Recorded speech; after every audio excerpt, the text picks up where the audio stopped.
Hello there. My name is Murray. I'm with my co-host Corey, Hello. and we are the Real Guys. This is Sign Radio, and this is the Real Show with two E's. The music you just heard was "Friction" by Imagine Dragons from Mission Impossible Fallout, the sixth installment of the Mission Impossible franchise from 2018. Now, with Mission Impossible 7 slated for November 2021, we've got a packed show for you today for this broadcast. And as always, I'm accompanied by my co-host Corey. How are you doing today, Corey? I'm doing very well. Good. Now, we've got a review of the latest Sacha Baron Cohen vehicle, Borat 2, from Corey today. We'll also be getting his real rating on that and my weekly rec. And it's the return of a popular weekly segment. It's also in store. But first, we're going to kick things off with your weekly dose of film news. Should we have a jingle? Should we have a jingle for that? Film news. We need to make one. We need to make jingles. How much do they cost? Do we need to? Can we make them privately or? I'm sure we can figure something out. Yeah, someone could provide them for us. Yeah. You know. So, starting off our film news again. We're going to start off on a bit of a somber note with some devastatingly sad news on the 31st of October. The passing of Sir Sean Connery, James Bond, from 1962 to 1983. He died aged 90 in his sleep in the Bahamas. Famous for the Untouchables, Hunt for October, and Indiana Jones. His legacy will be remembered by all, and obviously our best wishes go out to his family and go out to all that knew him and all that enjoyed his films. Tomb Raider 2 has been delayed indefinitely, starring Alicia Vikander, the first Tomb Raider reboot. The sequel has been delayed indefinitely. The David Bowie biopic, Stardust, premiered in London last week, directed by Gabriel Range. I saw it on my notes there and I thought it said Gabrielle Range, and I thought, Nice. Now, Corey, do you like Gremlins? I do indeed. I've only seen the first one, but it's very good.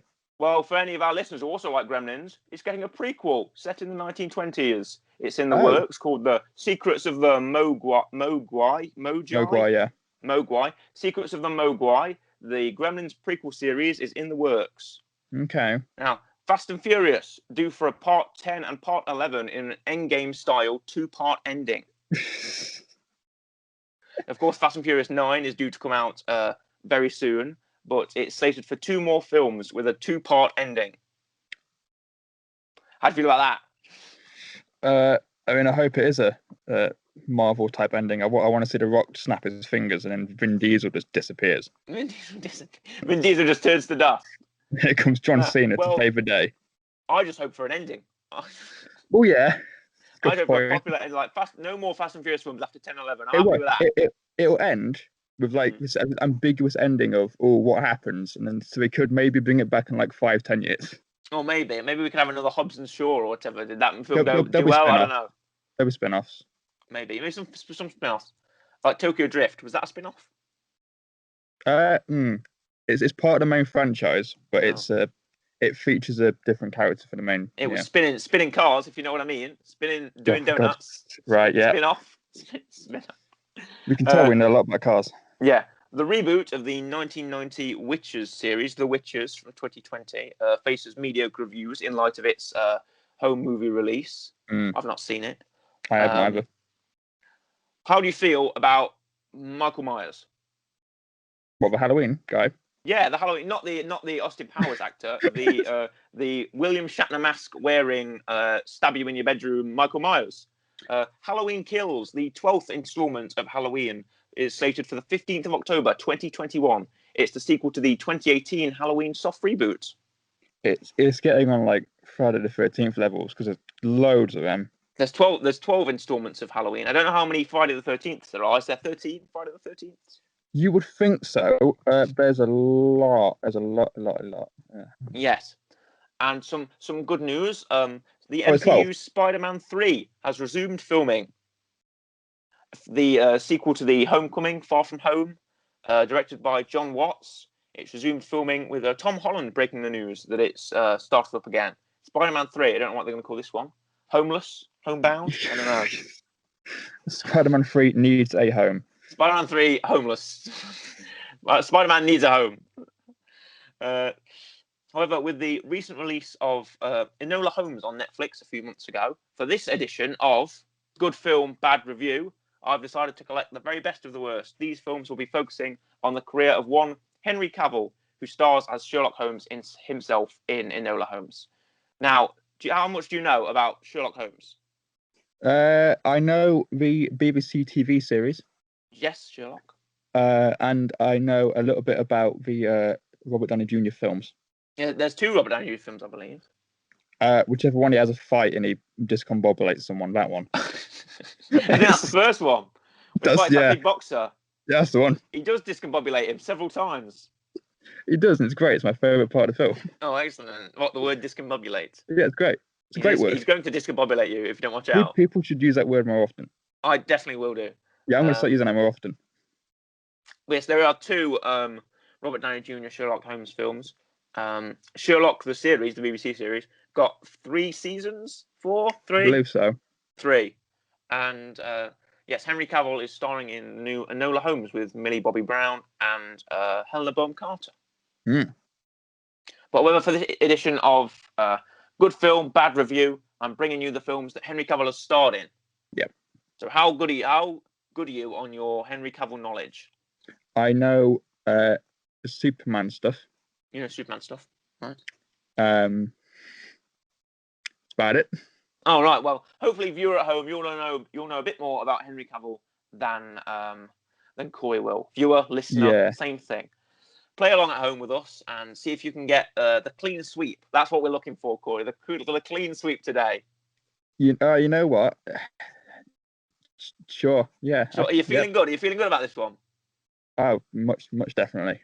All right. Okay. Well, let's play Good Film, Bad Review. Good Film, Bad Review. That's the jingle. I'll do it myself. I'll do my own damn jingles. Thank you very much. So here we are with half a star first up. Okay. I've tried watching this 3 times, but finally I'm giving up. I find this movie so unbearable that it makes me angry. All is in caps. Okay. All the accents are absolutely awful. The style is flashy for no reason and with no logic behind it whatsoever. And the story is boring. Horrible, horrible movie. Half a star on Letterboxd for a Henry Cavill film. What is this bad review of? Well, that's quite an open review there. Yes, could be a lot of things. What was the bit about the start again? You want to break it down? I've tried watching this 3 times, but finally I'm giving up. I find this movie so unbearable and it makes me angry. Okay. All the accents are absolutely awful. All of them. Who's doing accents? Who is doing accents? Who would need to do accents? Does it in the review, does it mention something about the start being flashy? He says the style is flashy for no reason. The style, right. With no logic behind it whatsoever. And the story is boring. Okay, so what films would be flashy? What style is flashy? Flashy for no reason. I mean, I shouldn't try and think about this. I know the answer. You're the one that's trying to think about this. Right, okay, you know what? I'm gonna go for the film that the song we played at the start came from. Oh, you're gonna go for the Mission Impossible. Mission Impossible. Oh, the Mission Impossible, the Tom Cruise. Yes, the one he is in.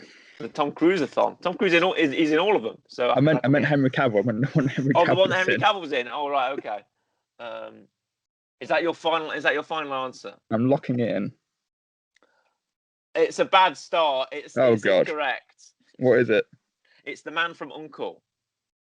Oh. The reboot of the classic series with Henry Cavill and Armie Hammer, I believe. Oh, fair enough. And Elizabeth Debicki, who I love. So, yes, that was from The Man from U.N.C.L.E., a half a star review. This is another half a star review. Okay. This is a long one. However, it will give you a bit more to work with, I think. It's half a star review here. On Letterboxd, on The Real Show, on Siren Radio. Are you ready, Corey? Hit me. You should be ready because you're the only one I'm playing this with. Thought I'd make a short take. Watch this on a bus to the city. The sound was very loud and I couldn't sleep well enough, so I figured I might see it. Holy smoke, I puked 3 times. Not a good movie for a DC story. My head was aching. It didn't matter if it's the overuse of CGI or the bumpy 4-hour ride. I couldn't stand this movie. This gave me a terrible experience. I hope that a bus driver wouldn't turn on the speakers next time. It would be better if this was a silent film, then filtered the whole thing with black and white. I would prefer watching it. I personally hate this film together with Logan. It gave me the worst experience on a trip. I tried watching this on TV once to see if I would react differently, but I didn't. It's really nauseating. If you love this film, fight me. Okay. This person wants a fight. He wants to brawl in the street. This person wants to fight you if you love this film. Okay. He will come to you and he will fight you. First things first, DC. Yes. So, well, you've got a choice here, haven't you? Yeah, this is my ballpark. This is a Right. Superman film. Well, it could be Justice League. It could be Man of Steel. It could. It could be Justice League Snyder Cut. It could be any of them. It won't be the Snyder Cut. No, it's not out yet. No. As we're recording this, the Snyder Cut is not even released. But it could be the Joss Whedon Justice League. It could be Man of Steel. You know what? I'm going to do what I did last week. I'm going to take one of the words from the review literally. Right. Okay. At the end, he says, "Fight me." Right. Okay. Now, there's a lot of fights in a lot of the DC Superman. Well, yeah, there is a lot of fight. That's kind of obvious. There's a specific film that Superman is in, where the whole plot of the film is a fight with another DC character. Right. Okay. That being of Batman. Oh. So I'm going to go for Batman v Superman. Oh no, I didn't even mention Batman v Superman. You're pulling it out the back pocket. Because I also believe that was really long. Yes, it was really long. Oh, so what you think that you think that it's Batman v Superman? I'm going to go for Batman v Superman. Is that your final answer? That is my final answer. Right, okay. I didn't even mention Batman v Superman when I was telling you about Superman and Henry Cavill films, so you didn't put that out of your back pocket, haven't you? Unfortunately, you're wrong. Damn it. Unfortunately, you're incorrect. It is Man of Steel. Really? Yeah. You know what? It's not a bad film. No, well, I think this person may have been affected by their 4-hour-long bus ride into the city. Apparently, for a bumpy 4-hour ride. Why is this person on a bus for 4 hours? This must be America or somewhere. Yeah. This person also hates Logan. Yeah, see, I also picked up on that, and how can they hate Logan? I will fight if I love this film, so I will fight them. I love Logan. Yeah, see, I said Batman vs Superman's alright, so I think I need to fight him as well. Oh yeah, we'll line up. We'll line up and we'll take him on. Tag team him. Right. This is another half a star review. Oh God! Right, can I get one, please? This is short and sweet. Okay. And I think you will get this. Oh, great. Yeah. Okay. Cool. Half a star review on Letterboxd. Here we go. Only watched because of Henry Cavill. Useful. And that's it. Oh God. No, but I think that you might be able to get this. Only watched because of Henry Cavill. Only watched. That's literally the only thing. It's just one sentence. It's only watched because of Henry Cavill. And they've spelled his name wrong. Right. So either it's something obvious, like another Superman film, he's the main character, or he's a secondary character, and they only watched it because of him and not the other people that are in it. Okay. Saying that, only watched. If that is the case, right? What would it be? What would it be? Well, what films is Henry Cavill in that he's not the main character? Well, he's a leading man, isn't he? He is.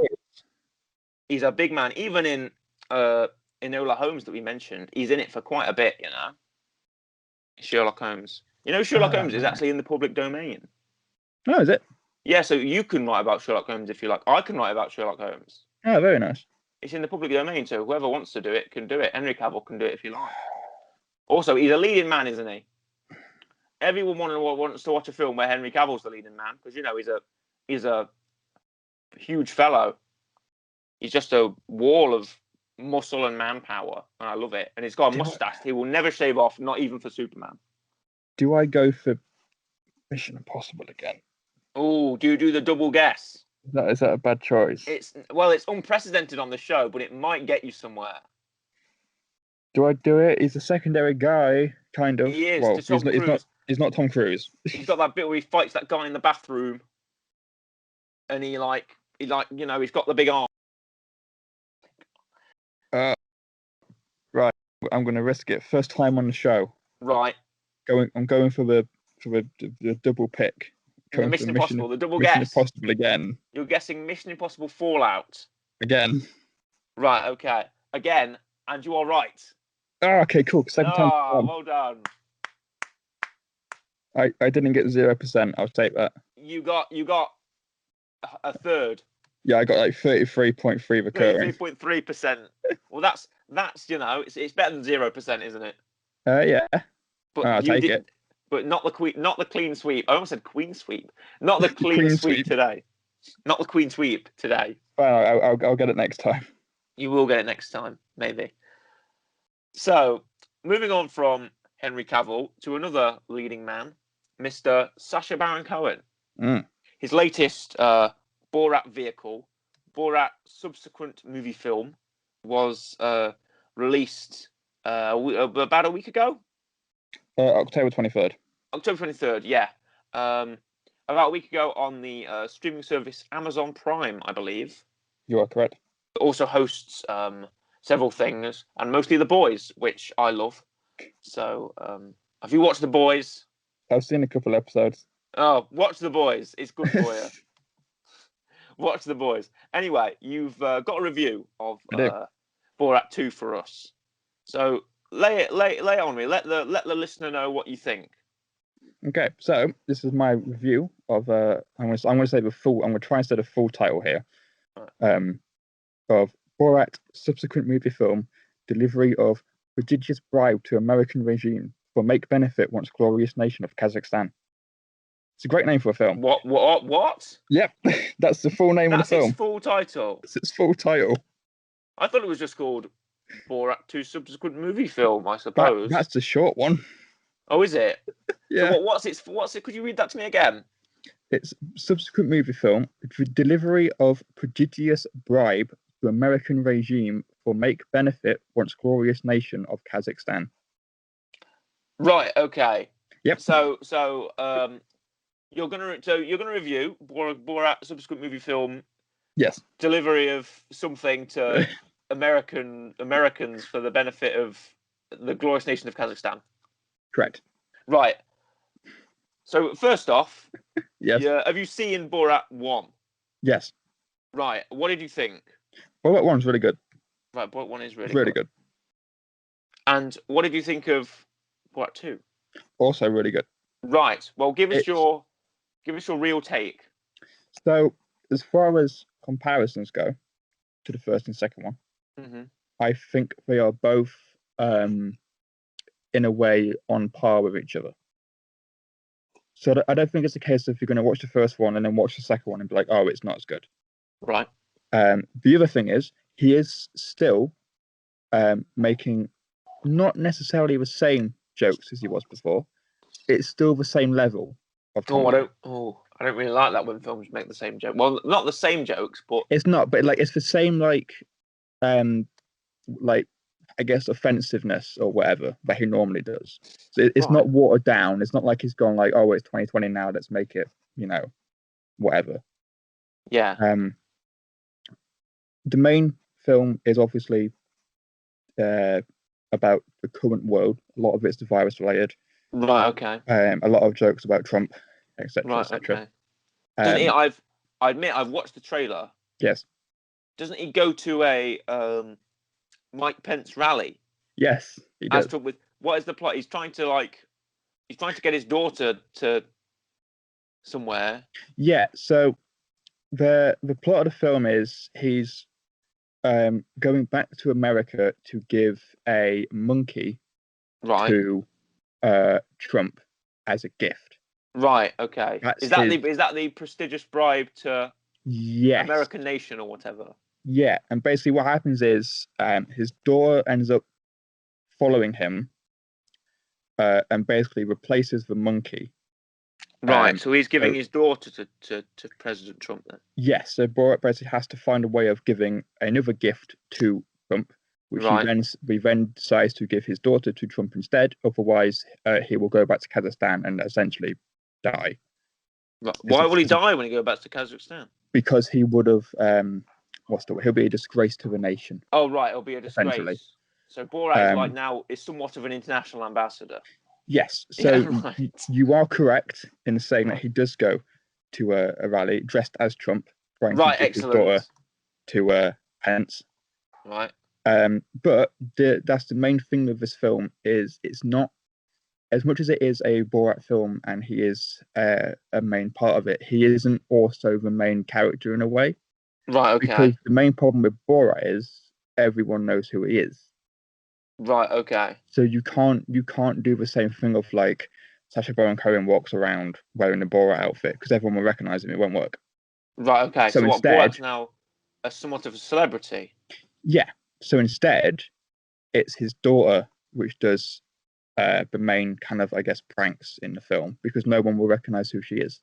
Oh, no right. one, Okay. no one knows it's Borat's daughter, so they can still get up. But if he is in the film and he does still do stuff, he's normally in a different outfit. Right. Okay. He's in disguise. Yeah. So he still has the he still does in the first film he gets people to sing a song, in the second film he gets people to sing a song at I forgot what it is. It's some kind of like I think it's a protest against the lockdown, basically. Right. Okay. And he gets people to sing a song about how the lockdown's bad and etc. etc. Right. So it's the similar humor, very smartly done, and the fact that it's his daughter, right. It's a very good kind of, very good way of doing it, I guess. And it's similar to the first one. It's if you enjoy the first one, you enjoy the second one. Basically. Right. I've got a little tidbit here. Yep. The Kazakhstan Board of Tourism has recently adopted the new advertising phrase "very nice." Yeah. As I wouldn't say it's sort of a marketing link, but they're sort of using Borat's they are. Borat's particular brand of international ambassadorship. Yes. To market their country, which is good for them. Yeah. Good for them, Kazakhstan. And I was also mentioning he does do the normal catchphrases. Very nice does get said. High five. Very nice. Does he go, my wife? You know what? I don't know if he does. Does he not go, my wife? I don't know. He goes, high five. High five gets mentioned a lot, actually. That's a really good impression. Wow. Thank you. You've been working on that. He does, right at the start, he makes a not joke as well. Right, okay. I forgot exactly what it says, but he makes a not joke, which is also a reference to the first one. Oh, right, yeah, okay. Yeah. Does he go, very nice? I'm pretty sure he does. I can't remember why he does it, but he must do. Oh, right. I think he does. He wears the mankini. That's another thing. Excellent. That's on the poster. Yep, but it's a mask now, which is great. Oh, excellent. It's generally it's still really good fun. Right. Okay. If you like the first one, you'll like the second one. It's great. Okay. Or another good thing, another tidbit of information. Mm-hmm. It's the best opening of a film on Amazon Prime. Is it? Yep. You think it's the best opening of a film on Amazon? No, as in like it's the best film statistics wise on Amazon Prime. Oh, really? In like the first opening. The start of the film's the best. But no. It's got the best release opening. Yeah. Apparently they haven't released the actual stats, but apparently it's over 10 million or something. I watched it. Right, well, it's not got very tough competition, has it? No. For an Amazon Prime original film, I wouldn't say it's got that much competition. I mean, I can't even think of another Amazon Prime original film. Yeah, but I don't know if they're counting just when a film goes to Amazon Prime in general. Oh. And people first watch it. I'm just thinking of like Amazon like originals and exclusives, you know. I don't actually know. I thought it was like, well, The Boys is a TV series, so that doesn't really count. Yeah, that won't count. What else have they got? That Tom Clancy thing, that's also a TV series. That doesn't count. TV show. They've got Good Omens. Well, wait, no, Good Omens is a TV show as well. Yep, another TV show. I keep thinking of TV shows. I can't even think of a film that Amazon Prime has funded itself, made itself, and then put out. Yeah, see that's why I think it just means whenever a film's gone to Amazon Prime, Borat's done the best in the first week Borat's or done the something. best. Well, good for Borat. Yeah. Or Borat 2 anyway. Oh yeah. But the subsequent movie film.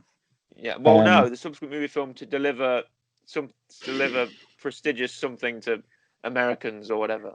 The subsequent movie film, delivery of prodigious bribe to American regime for make benefit once glorious nation of Kazakhstan, not to be confused with the first film, which is Borat, cultural learnings of America for make benefit glorious nation of Kazakhstan. Right. Okay. Every time you have to say the title now. You have to say the full title in its entirety. It's a mouthful. For the remainder of the show, or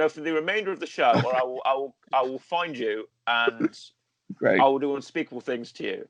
So okay. Every time you now say the title of the, I can say Borat just fine, but now every time you reference the film, you have to say the entire title. Great. So do you have a real rating? I do have a real rating. Right. Okay. Would you like to know what it is? What film are you reviewing again? I am reviewing Borat's subsequent movie film, delivery of prodigious bribe to American regime for make benefit once glorious nation of Kazakhstan. Right. Okay. Excellent. So, what is your real rating? My real rating is. Wait, what's it for? What's it for again? For God's sake. One last time. Forgotten. One last time. What? I've forgotten. I'll give you the encore. It's Borat's subsequent movie film, delivery of prodigious bribe to American regime for make benefit once glorious nation of Kazakhstan. Excellent. Right, and what's your real rating? I really hope they don't make a third one because it'll be an even longer title. Oh yeah, and I'll make you say it again in full every time. I am gonna give it. See, I'm taught. You know what? Okay, I'm gonna give it a 6.5. Oh. 6.5. Well, that's understandable. 6.5. Why would you give it a 6.5? What's your reasoning for a 6.5? Because as far as I guess comedies go or mockumentaries, which I guess this is, right. It's up there. Right. It's okay. 100% up there. The only reason why it's not higher, I guess, is because it's not as good as, like other, I guess, Hollywood or whatever films. Well, can I ask you something? Yes. What do you think of the Sacha Baron Cohen, comedy film brand almost? Do you mean like the whole controversial side of it? No, he's done a lot of stuff, and he's not like. Oh, you mean like the Dictator and stuff? Yeah, like the Dictator, like Bruno, like Brothers Grimsby. The Sacha Baron Cohen plays a funny man in a normal situation type thing. I quite enjoy that sort of stuff because I quite enjoy seeing how people react. Right. Okay. And I kind of find it quite interesting. Well, just having a little look at his IMDb here. Yes. He's got a lot of he's got a fair few credits. He does. And most of them are for character. Again, we've got Bruno. That was sort of like a Swedish Borat. Yeah. In a way. We've got the Dictator that was sort of like a Middle Eastern Borat. We've got the Brothers Grimsby that was like an English Borat. In a way. And I like him. Ali G, that was like Ali G. Yes. Even though in Ali G in the house, Borat appears. Yeah. He does. He's got some kind of. So does that mean there's some kind of Sacha Baron Cohen cinematic universe? Probably. Do you think? Where Borat can meet Bruno, can meet the guy from The Dictator, and can meet Ali G. Yeah, probably is it. I'm trying to think of the guy from The Dictator's name. That's what I want to see. Has anyone ever given any weight to that theory? I don't know. The only person I could, I guess, would be Sacha Baron Cohen himself. I suppose we should ask him. Does he listen? Do you listen, Sasha? I know you listen. I know he listens. One of these days, someone He will. listens. He will. No, he listens. He does. He does listen. Sorry, Corey only gave your review a 6.5. He should have reviewed it better. But what? Okay, why 6.5?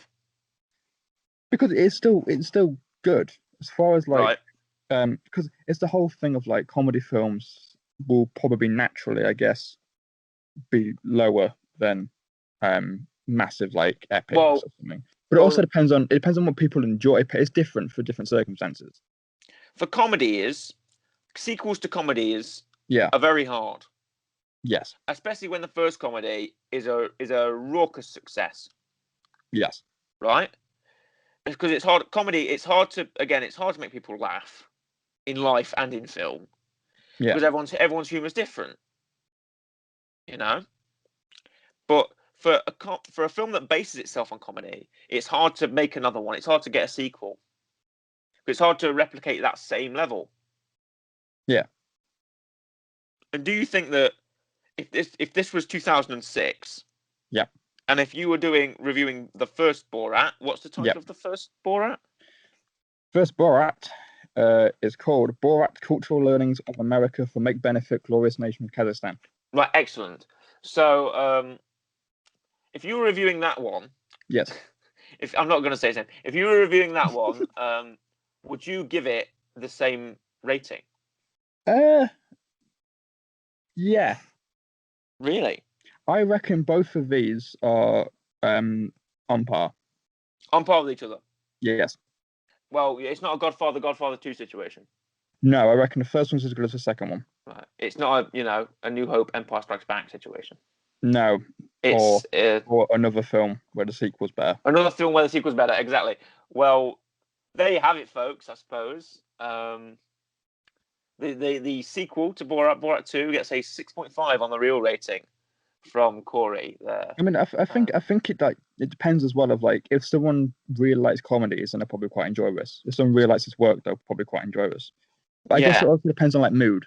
Like if you're in for like if you're in a mood for like a comedy or just for someone to sit back and watch and stuff, then yeah, it'll probably be higher than like a 7 or something. Well, you just mentioned you just mentioned the controversy. Yes. And obviously, we might want to touch on that. Not for very long, but we might want to touch on that. Yeah. And has there been any controversy around the second Borat? Apart from the fact that he often does deal with issues in the world. Of course, it has. Also, the man's in a relationship with Isla Fisher. Yes. And since 2010, and I feel like we should mention that because damn, do I like Isla Fisher? Fair She's enough. not Amy Adams. Yes. Because I know she looks like Amy Adams, and people sometimes confuse her for Amy Adams. Also, Amy Adams from Man of Steel and Justice League and Batman vs Superman, Lois Lane. Yep. There's a connection. But yeah, the man's with Isla Fisher. He must be doing something right. You know, he must have some kind of special ability that I'm not aware of. But anyway, let's mention the controversy. Okay. Was there any surrounding the second Borat? Yes. Yes, right, okay. Was it to do with the obvious, or was it to do with the fact that he's actively seeking to find President Trump? So the main controversy was the whole Trump thing. Right, yeah. Which obviously is going to get controversy. Yes. No matter what political figure you go for, someone's going to, be offended by it, I guess.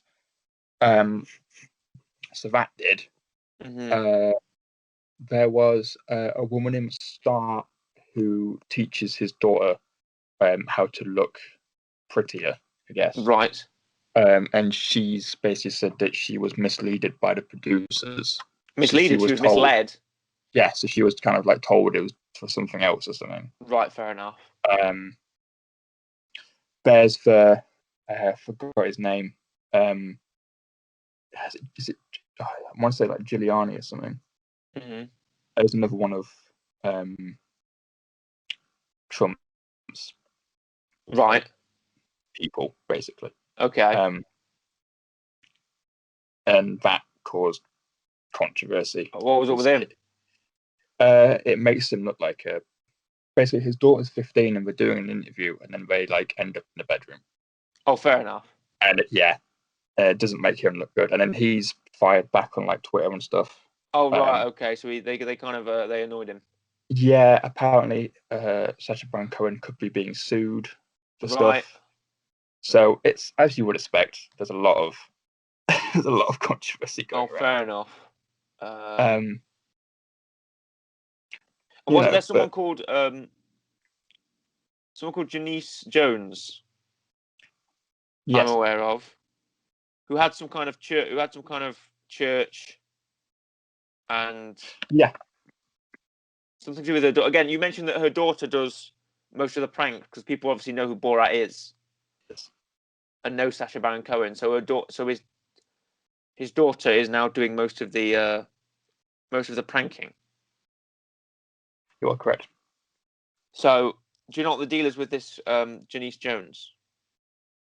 Yeah, so in the film, she basically plays the babysitter, right?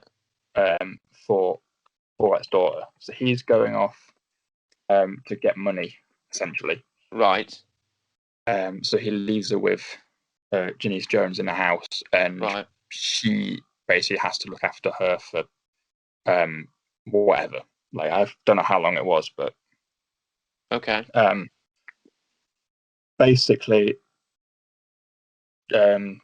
she kind of like, I guess in the film, gives her life lessons and stuff and that sort of thing. But the main thing I've seen about her involvement, and I don't know if this is what you were alluding to or not, she does have a church. Yes. And Sacha Baron Cohen has donated $100,000. Yes, good for him. To her church for basically because she plays a big part in the film. Yeah. So he's kind of thanked her by donating money. Oh, well, that's good.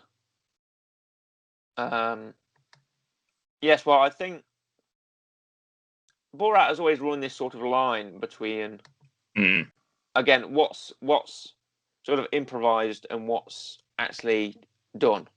Yeah. Because Sacha Baron Cohen's always been known for the sort of improv humor and the sort of set-up jokes that he does, especially in The Dictator and in Brothers Grimsby. Those two are very sort of plot-orientated. Yeah. Not much time for him to, do his comedy stylings. But in Borat, there's a level of he's one of his biggest satirical characters. There's a level of you can just have Borat on camera and just let him, sort of mill about. Yeah, and talk to people. Borat is also everywhere. He's got a Twitter. He's got a TikTok. Right. Okay. Which is a thing that exists now. So, a Borat TikTok. Well, I think again, Borat's so big that he can just kind of go around and speak to people, and that will be the content. Yeah. And that'll be the content of the film. The Borat 1 is essentially Borat going around and just talking to people. Yes. Which is amazing in itself. Yeah, he just talks to people and basically pretends like he doesn't know much about America and stuff, and then gets taught how to act, essentially. Isn't he like a news reporter or something in Kazakhstan? Yeah, he's a journalist who goes to America to learn about basically America and like what they do and how they how they run and how they act. So he gets taught about manners and the type of humor in America, which is where the not joke comes in. And he's got his little friend, forgot his name. It's like Velo or something. Right. Okay. Who isn't in the second one? Oh, sequelitis. Well, he is. Right. But not in the same vein. Oh, right, fair enough. So it's not sequelitis then. He makes a cameo. Oh, fair. Oh, good for him. Good for him. A lot of the a case of a lot of the people from the first one are in the second one. Oh, it might be a case of sequelitis. Do you know what I'm referencing there? I think so. Where a character from the first film will not be in the second film for like no reason or for a really shoddy reason. As far as I'm aware, most of, if not all of specifically when he's back in Kazakhstan, Yeah. all of the people in the first film, like his neighbor and stuff, are still in Oh, excellent. Kazakhstan and we're still there. That's great. That's great. So it they tie in like why there's been no Borat for like 14 years or whatever. Oh, okay. So you'd give, but what's the name of the film again? The name of the film, jeez, right, Come is on, one more time. Borat subsequent movie film, delivery of prodigious bribe to American regime for make benefit once glorious nation Kazakhstan. Okay, you've given that a 6.5 on the real rating. Yes. And that was Corey's real take on the sequel to Borat, Borat 2. In fact, I'll add one more thing. Right, okay, go on. Quickly to show how big Borat has come. If you haven't seen this, I highly recommend anyone look it up. There was some kind of event. I'm not too sure what it was, but someone from Kazakhstan won. And you know how like it wasn't the Olympics, but how like in the Olympics and stuff, they play national anthems from whoever comes first. Oh yes, yes. Yeah, they did that, and they played the Kazakhstan anthem from Borat, not the actual Kazakhstan anthem. No. So what? He's won some kind of world sporting event or something? No, It is generally just real life. This, I believe, it's a female has just won an event. It's not related to Borat in any way, shape, or form. Okay. And they play the Kazakhstan anthem from Borat. Oh well, that's great. Well Look it done up. to It's great. Kazakhstan. They've really seen the light of it, haven't they? To be fair, yeah, they have. They've really seen the funny side. They've taken it on board. Borat is kind of like I said at the start of this. Borat is kind of like an international ambassador now. Yeah. Even though he's played by a British man. Yes. He is like Borat is kind of like Kazakhstan's national ambassador now. They've taken it on board, and props to them. More power to you, Kazakhstan.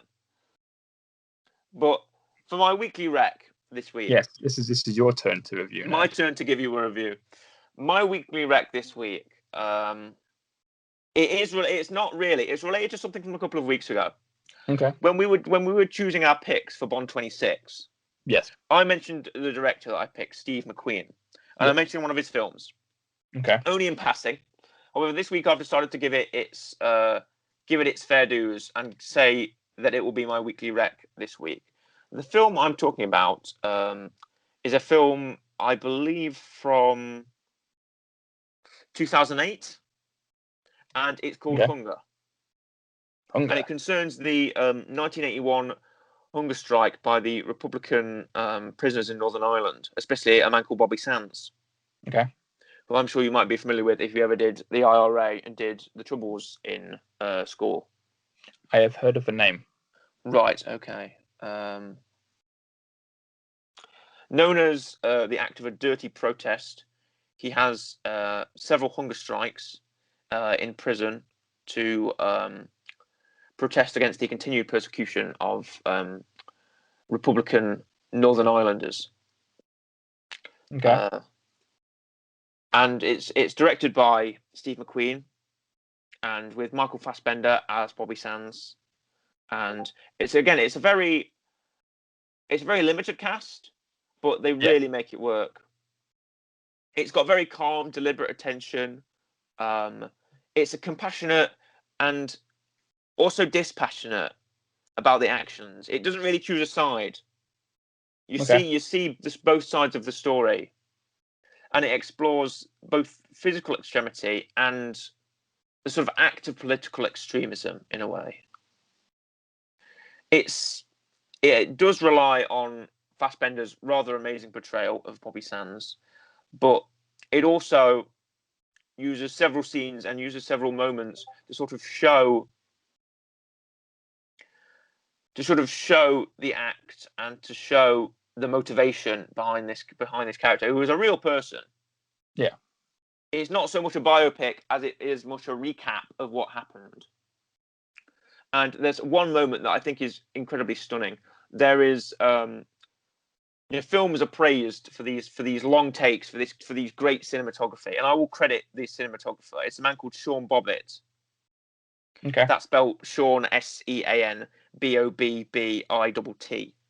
Sean Okay. Bobbitt, and please look him up because he is a massive. There is so many amazing shots in this film, and one of them is an 18-minute long take between Michael Fassbender's Bobby Sands and a priest played by Liam Cunningham, who is a very famous Irish actor. It's them discussing the nature of a hunger strike and the nature of what's happening in Ireland in 1981, and just going through it together. And it is an 18-minute long one take. The camera is just looking at them. They're sat at a table together in the prison, meeting room, I suppose, where the convicts will meet their guest or whatnot. Yeah. And it's the priest, played by Liam Cunningham, the father, trying to convince him not to go through with it. And Michael Fassbender bringing up all these arguments. It's a bit of a back and forth, but it goes on for 18 minutes long. And it's them talking. There's no pauses. It's them speaking to each other. Yeah. And to do this, Liam Cunningham moved into Michael Fassbender's flat for like 3 months before this film was shot. And they rehearsed it about 15 times a day. They went through it with each other. And they got it in 4 takes. Oh, fair enough. It's absolutely amazing. They got it in 4 takes, 18-minute long, one shot. There's no cuts in this shot. 18-minute long, just 2 people talking to each other. And I thought it's just great. It's just awesome, and more people should know about it. And I'm stunned that it never really went anywhere. Never really got anything. Steve McQueen is a fantastic director. He's a fantastic writer. And yes, it got the British Independent Film Award for Best Actor for Michael Fassbender. It got cinematography awards.